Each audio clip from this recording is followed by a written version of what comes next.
কলাইগাঁৱত চলিছে বিজেপিৰ গুণ্ডাগিৰি। মাটিৰ নামত বিজেপিৰ একাংশ নেতাই চলাইছে দালালি। বিজেপিয়ে এটা ষ্টেডিয়াম বনাক বা কলেজ বনাক বা স্কুল বনাক আমার কোনো অবজেকশন নাই, নো অবজেকশন। 271 নং ৰিফিউজি প্ৰাথমিক বিদ্যালয় কাৰ্যালয় নিৰ্মাণৰ পৰিকল্পনা। কম্পাউণ্ডৰ ভিতৰত কেতিয়াও কাৰ্যালয় নহয় এইটো, আৰু অধিকাৰ তেখেতসকলে ক'ৰ পৰা পায়। ক'ত পালে বিজেপিয়ে এই সাহস?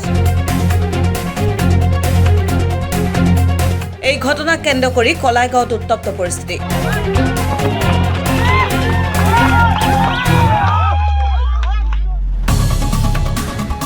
ওদালগুৰি জিলাৰ অন্তৰ্গত কলাইগাঁৱৰ মাজমজিয়াত থকা 271 নং গেৰুৱা ৰিফিউজি প্ৰাথমিক বিদ্যালয়ৰ চৌহদত কলাইগাঁৱৰ কিছুমান বিজেপি নেতাই বিদ্যালয় মাটি আত্মসাৎ কৰাৰ পৰিকল্পনা ৰচিছিল। তাৰ পিছতে যোৱা কিছুদিন আগতে বিজেপিৰ একাংশ নেতাই শাৰীৰিকভাৱে তেওঁলোকে বিদ্যালয়ৰ চৌহদত আহি নিজৰ কাৰ্যালয় নিৰ্মাণৰ বাবে সীমা নিৰ্ধাৰণ কৰি খুঁটা পোতে আৰু এনে কাম ৰাইজৰ দৃষ্টিগোচৰ হোৱাৰ পিছতে আজি কলাইগাঁওবাসী ৰাইজে দলে বলে ওলাই আহি বিজেপিয়ে পোতা খুঁটা উঘালি পেলায়।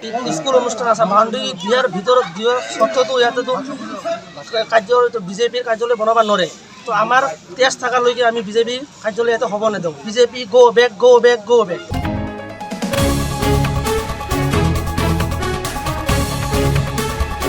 বিদ্যালয় চৌহদত এনে কাম কৰা বিজেপিৰ একাংশ নেতাই সাহস ক'ত পালে?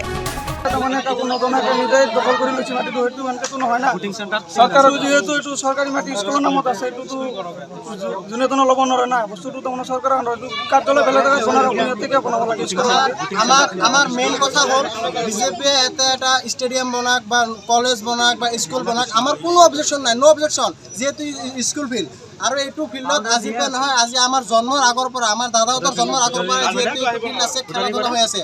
তো এইটো কিহৰ কাৰণে আমাৰ এইটো কাৰ্যালয় বনোৱা হৈ আছে? আৰু এইটো বিজেপিৰ কি কোনো নাই নেকি যে এটা কাৰ্যালয় বনাব? যিহেতু এটা পলিং টুল আছে ইয়াতে, যিহেতু আমাৰ ইয়াতে ভোট হয় ছয়টা পলিং টুল আছে। ইয়াতে যদি বিজেপি অফিচ বনায় তেতিয়া এতিয়া যোন ডাইৰেক্ট ৰাজনীতি হ'ব।